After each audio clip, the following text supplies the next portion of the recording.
Olá, boa tarde. Ontem o Band Cidade mostrou os transtornos provocados pela seca dos rios no Amazonas este ano, principalmente nas comunidades rurais. E depois da estiagem, agora é a chuva que começa a trazer prejuízos. Esta manhã, várias ocorrências foram registradas em diversos bairros da capital. A chuva também danificou a rede de distribuição de energia. É o período chuvoso se aproximando e, com ele, todos aqueles problemas que já são velhos conhecidos dos manauaras. Um dia de chuva e também de transtornos. Na Avenida Cosme Ferreira, o trânsito travou. O congestionamento começava no complexo viário Gilberto Mestrinho e só terminava nas proximidades do Clube do Trabalhador. Da Zona Leste para a Zona Oeste, a motorista desta picape perdeu o controle do veículo e invadiu o muro do Centro de Instrução de Guerra na Selva, no bairro São Jorge.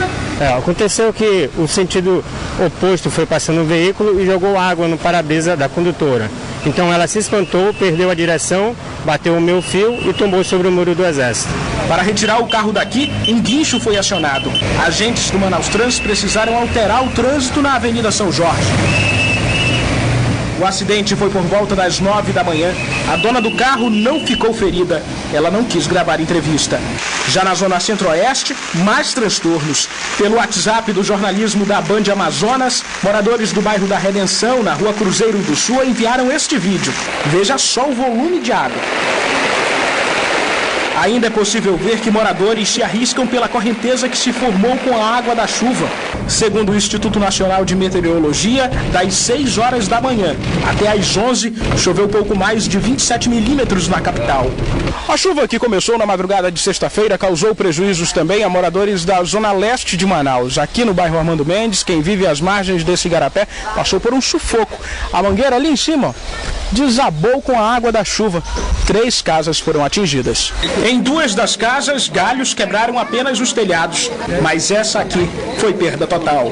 Por pouco, o dono da casa diz que a esposa e a filha não foram atingidas. Tomou um susto, né? Ouviu um barulho, correu para a sala, né? E só deu tempo de chegar na sala, foi quando desabou, né? Deu tempo dela sair, graças a Deus, se arranhou um pouquinho, né? Bateu o pé, mas ela tá bem. E grávida? Grávida de 2 meses.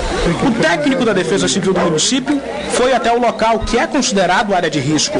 Ele explica o que causou a queda da árvore. No verão tá tudo bacana, aí a água servida, canos que as pessoas jogam de cima para baixo e o barro fica mole. A chuva vem e só faz levar. Né? No caso de hoje, a mangueira veio abaixo. A mangueira veio abaixo. As famílias que tiveram prejuízos foram cadastradas na Secretaria Municipal de Assistência Social e Direitos Humanos. No caso dos moradores que ficaram sem casa, eles serão incluídos no aluguel social. Para os meteorologistas, o mês de novembro é considerado de transição da estação menos chuvosa para a mais chuvosa. No entanto, dias quentes ainda devem ser registrados nos próximos dias. A partir de agora, o padrão começou a mudar, a gente está tendo mais alinhamento dos sistemas frontais que ativam a convecção aqui na nossa região, trazendo mais umidade, mais nuvem, mais chuva. Então, o que a gente espera nessa estação que está se iniciando? Que as temperaturas continuem mais elevadas comparado ao período climatológico, mas mais amenas se a gente comparar os meses anteriores, que a gente bateu recorde de temperatura, né? E ainda de acordo com o Sistema de Proteção da Amazônia, o volume de chuva nesta sexta-feira variou entre 20 e 46 milímetros e também houve incidência de trovoadas, mas não houve registro de rajadas de vento nas estações de monitoramento. E a chuva deve continuar neste fim de semana em praticamente todo o estado. Vamos conferir os detalhes no mapa.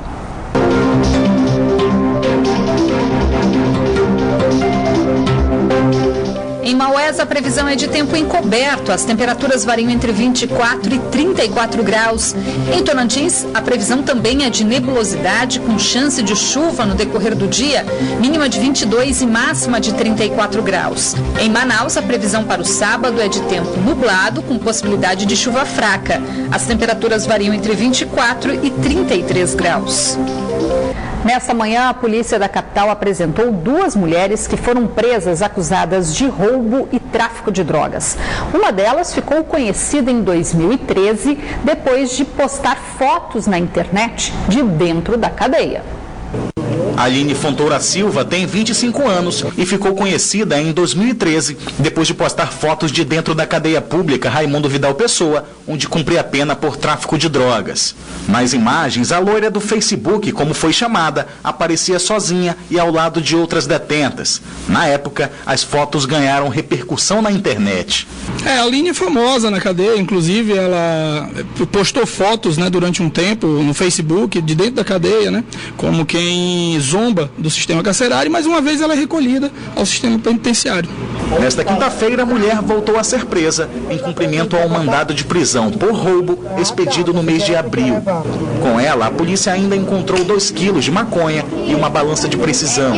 Luana Maiara Caldas de Souza, de 20 anos, que estava com a Aline no momento da abordagem, também foi presa acusada de associação para o tráfico. O mandado de prisão da Aline é por um roubo ocorrido aqui num supermercado na área centro-sul da cidade no dia 5 de abril de 2015, né, então mandado recente. E fora isso, ela já tem algumas passagens e é suspeita por outros roubos e 2 passagens por tráfico de drogas. Os cabelos da loira do Facebook já não são mais os mesmos, mas nestas fotos disponibilizadas pela polícia e que foram tiradas na Delegacia Geral pouco antes da coletiva de imprensa, as 2 mulheres voltaram a fazer pose como se não se preocupassem com a prisão. A gente espera que agora a justiça mantenha ela encarcerada, uma vez que ela representa uma periculosidade. E um homem de 20 anos foi preso pela polícia acusado de matar um jovem por causa de uma dívida de apenas R$150. O crime foi em maio deste ano. Alex Trindade Montanha, de 20 anos, foi abordado pela Polícia Militar na Zona Oeste de Manaus nesta quinta-feira. Como não apresentou documento de identificação, foi levado para a delegacia. Lá, a polícia descobriu que o jovem tinha 3 passagens por tráfico de drogas e era suspeito de um homicídio ocorrido no dia 25 de maio deste ano. A vítima do crime foi atingida por 2 tiros próximo à residência dele. Na delegacia, Alex Montanha confessou o crime e disse que foi motivado por uma dívida de R$150 da venda de um ar-condicionado. Mas a polícia acredita que o crime tenha sido motivado por uma dívida de drogas. Cidadão que mata por motivo fútil, né, deve ter contado a história aqui, motivada por um desacerto por conta de um ar-condicionado, R$150 de ar-condicionado, mas o inquérito policial também dá conta de que essa dívida não era do ar-condicionado, e sim era um acerto de contas por causa do tráfico de drogas, cuja vítima também participava dessa movimentação. Alex Montanha foi indiciado por homicídio qualificado por motivo fútil e encaminhado ao sistema prisional. Com a proximidade das festas de fim de ano, a polícia da capital alerta para o aumento de roubos e furtos de veículos, que também são escolhidos pelos criminosos para serem usados em outros crimes, como os assaltos. João teve a moto roubada por 2 vezes, mas graças ao serviço de monitoramento de veículos que ele contratou, foi possível recuperar a moto nos 2 casos. É um investimento que vale a pena, porque se eu não tivesse esse rastreador e mandado instalar esse rastreador, né, talvez eu não estaria recuperando o meu veículo. As motocicletas representam 80% das ocorrências que chegam à delegacia especializada em roubos e furtos de veículos em Manaus. E quando se aproxima o fim do ano, os registros sobem ainda mais. E um crime alimenta o outro. Isso porque, segundo a polícia, as motos que lideram a lista de roubos e furtos na capital são usadas principalmente para dar agilidade nos assaltos. Mas também é grande o número de carros usados para a mesma finalidade. De acordo com a Secretaria de Segurança Pública do Amazonas, de janeiro a setembro deste ano, foram registrados 2.027 roubos de veículos na capital. No mesmo período do ano passado, foram 1.908 ocorrências. Ao mesmo tempo, a recuperação também aumentou. No mesmo período deste ano, foram recuperados 2.513 veículos contra 1.850 de janeiro a setembro de 2014. Também observamos, que a maioria dos roubos a carros e motos é mais pela falta de atenção do condutor. naquele momento que para o seu veículo, pega o seu aparelho celular para passar mensagem, ou até mesmo para atender o telefone, essa pessoa se torna vítima em potencial dos assaltantes. Em Manaus, o monitoramento ou rastreamento de veículos tem atraído cada vez mais os donos de carros e motos para não ficarem no prejuízo. Manaus não tinha esse costume, não tinha essa cultura de monitorar os veículos, mas nos últimos anos a gente vem percebendo uma quantidade muito grande de pessoas aderindo ao sistema. Ele funciona como uma proteção extra e uma facilidade na hora de recuperar um veículo. Além de localizar, é possível até mesmo bloquear o veículo depois de roubado. E aí a gente inicia um processo de auxílio à polícia para que eles façam o mais rápido possível a abordagem e recuperação do veículo do cliente. O possível descumprimento da lei da meia entrada na venda de ingressos para eventos na capital motivou uma reunião na manhã de hoje no Procon do Amazonas. Denúncias foram encaminhadas ao Ministério Público do Estado e representantes dos estabelecimentos foram convocados para dar explicações.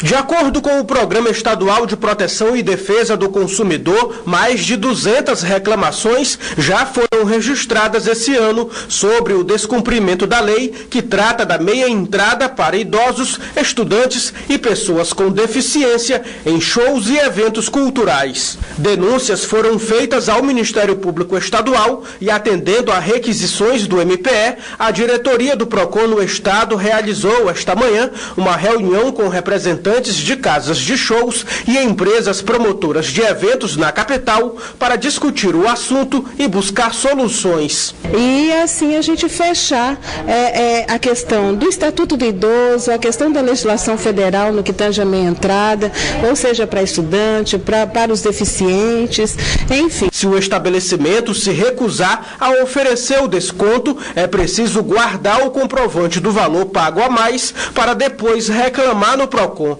Em caso de descumprimento, o estabelecimento pode sofrer sanções administrativas que incluem multas e a possível suspensão do alvará de funcionamento. Um termo de ajustamento de conduta também pode ser proposto aos estabelecimentos pela recusa de receber a meia entrada dos que têm direito. Essa informação tem que ser repassada ao consumidor, ao cliente dessas casas, ao cliente desses produtores, que somos nós, consumidores. Então, essa informação ela tem que ser repassada da melhor forma e maneira, em local visível, ostensivo, que o consumidor, ao adquirir esse bilhete, desse ingresso, ele possa ter acesso ao valor previamente ali estipulado em local visível. A crise econômica praticamente estagnou o mercado imobiliário, que reduziu consideravelmente o lançamento de novos empreendimentos. Mas, por outro lado, o momento também pode ser uma boa oportunidade para quem ainda sonha em comprar uma casa ou apartamento, principalmente se o comprador não depender de financiamento bancário, que também está mais restrito. Isso porque, diante de tanta oferta e menos procura, os preços estão mais atrativos. Os empreendimentos estão por toda a cidade, alguns prontos, outros ainda em fase de construção. Na capital amazonense, o número de novos empreendimentos aumentou consideravelmente nos últimos 12 meses. Tem casas e apartamentos para todos os gostos, 2, 3 ou 4 quartos. Para a entidade que representa as empresas incorporadoras do estado do Amazonas, o cenário é favorável para a compra de imóveis novos, já que os preços recuaram e os estoques de imóveis prontos cresceu. Apesar da crise pela lei da oferta e da procura, é fácil entender que este é um bom momento para a aquisição de uma casa ou apartamento. Se tem poucos imóveis disponíveis no mercado, o preço tende a subir. Mas se existem muitos empreendimentos lançados, aumentam os estoques e a tendência é de que os preços despenquem. E isso vem de encontro ao interesse do consumidor, que tem muita oferta, que ainda tem linhas de financiamento muito parecidas com o que nós obtivemos há 2 anos atrás, quando o mercado estava mais pujante. E, portanto, quem está sendo favorecido neste momento agora é o consumidor, que, na verdade, deve aproveitar essa oportunidade de comprar o seu imóvel. Na avaliação de parte das empresas da construção civil, esta é a melhor fase de vendas. Para quem tem, por exemplo, um FGTS, quem tem dinheiro em poupança, quem fez uma economia, tem uma excelente oportunidade para fazer negócio com imóvel, que daqui a pouco recupera valor e aí o ganho vai ser bem significativo. A construção e lançamento de novas unidades só deve acontecer com a recuperação do cenário macroeconômico, quando a oferta de financiamento for ampliada e os consumidores se sentirem mais seguros. Até lá, a estratégia das incorporadoras é evitar riscos e adotar uma nova postura mais cautelosa, concentrada principalmente na geração de caixa e na redução de unidades em estoques. 25 estudantes do Amazonas foram selecionados para conduzir a tocha olímpica no ano que vem aqui em Manaus. E eles comemoram a realização de um sonho, o de participar de um momento único do esporte mundial. É o sonho de qualquer atleta carregar a tocha olímpica, que faz uma verdadeira viagem pelo mundo antes dos Jogos Olímpicos. Em 2016, o Brasil se torna palco da maior competição esportiva do planeta. Será um momento único e inesquecível para muitos competidores. Para estudantes da rede pública e particular que vão participar do revezamento da tocha olímpica, esse também será um momento muito especial. Ao todo, 500 estudantes de todo o país foram selecionados para conduzir o símbolo dos Jogos Olímpicos. No Amazonas, cerca de 1.000 estudantes de 124 escolas públicas e particulares concorrem a 25 vagas para o revezamento da tocha olímpica no ano que vem aqui em Manaus. Estudantes que sonham em viver esse momento histórico do esporte. Acho que todo mundo que está aqui sonha muito com isso. E é uma oportunidade única estar aqui, pelo menos poder participar, né?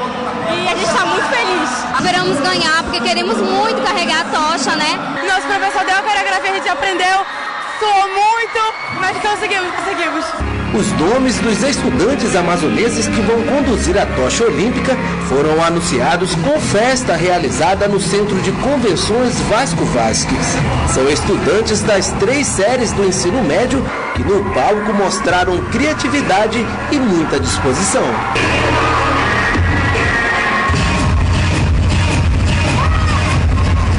Durante esses 4 meses, esses alunos enviaram através de fotos, vídeos ou cartas os seus conteúdos. Esses conteúdos passaram por uma banca julgadora e hoje a gente tem aqui as 25 escolas pré-selecionadas e a gente vai ter um representante por escola.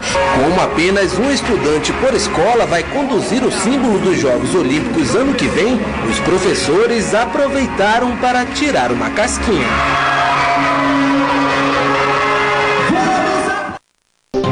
Alunos da educação especial da rede estadual de ensino da capital provam que é possível superar a deficiência por meio da arte. As obras produzidas por eles foram reunidas em uma mostra artística que está enchendo de orgulho pais e professores. O cenário na escola é de muito colorido. As telas de pintura tiveram o toque especial de alunos com múltiplas deficiências, incluindo síndrome de Down e paralisia cerebral. A exposição do projeto Brincando se faz arte reúne os trabalhos com a participação de 70 estudantes da estimulação essencial da Escola Estadual Manuel Marçal, que fica na zona sul de Manaus. Todas as crianças têm o auxílio do professor. O professor dá aquele acabamento final. As oficinas de arte foram realizadas durante todo o ano com turmas dos turnos matutino e vespertino do colégio. As atividades visam o estímulo dos pequenos, que são especiais, e a inclusão social. A competitividade entre eles, mostrar uma atividade, porque a arte, ela abrange tudo, né? A psicomotricidade, a concentração, uma percepção mais aguçada, global de um trabalho realizado. João Vitor, de 13 anos, é um dos artistas. O que foi que você desenhou? Desenhei um avião. E o que mais? As frutas, eu sei botar. Orgulho para a mãe dele. É um trabalho gratificante, eu vejo que ele ficou feliz, entendeu? Ele desenvolveu muita coisa. E eu fico feliz. É emocionado? Ah, tô muito. Muito emocionada.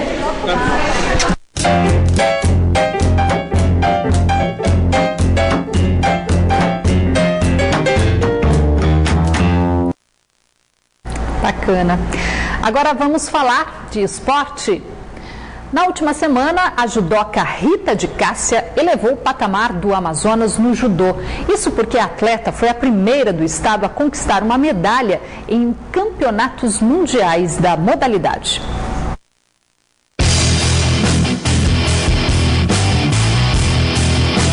Mal retornou a Manaus, a judoca já iniciou a rotina de treinos.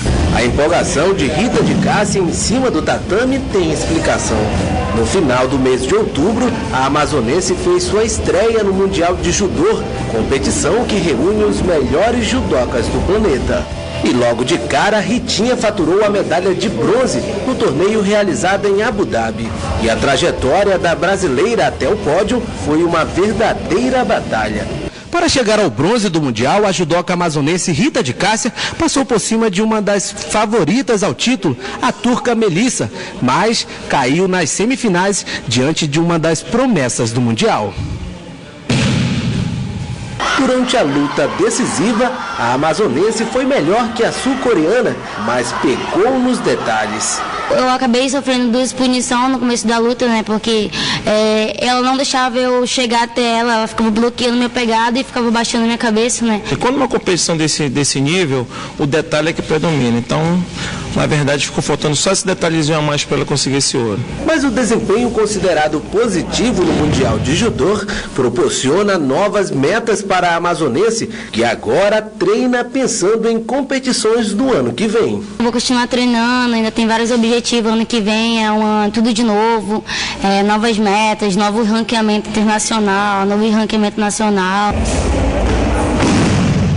Disputar o Mundial significa para a judoca uma realização pessoal, mas ela quer ir mais longe.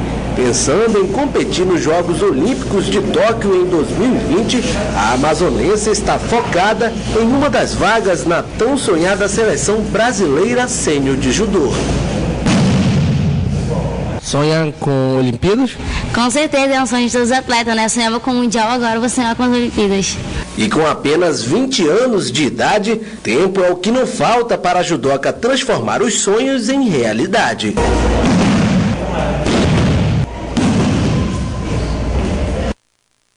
Tá aí mais uma promessa do esporte amazonense.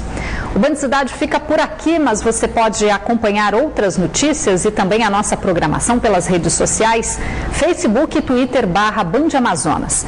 E amanhã tem Band Cidade Entrevista, que vai destacar a importância da prevenção entre os homens para evitar doenças, principalmente o câncer de próstata. O programa vai ao ar 5:50 da noite. Vem aí o Jornal da Band, trazendo os principais assuntos do dia no Brasil e no mundo. Uma boa noite para você, obrigada pela companhia.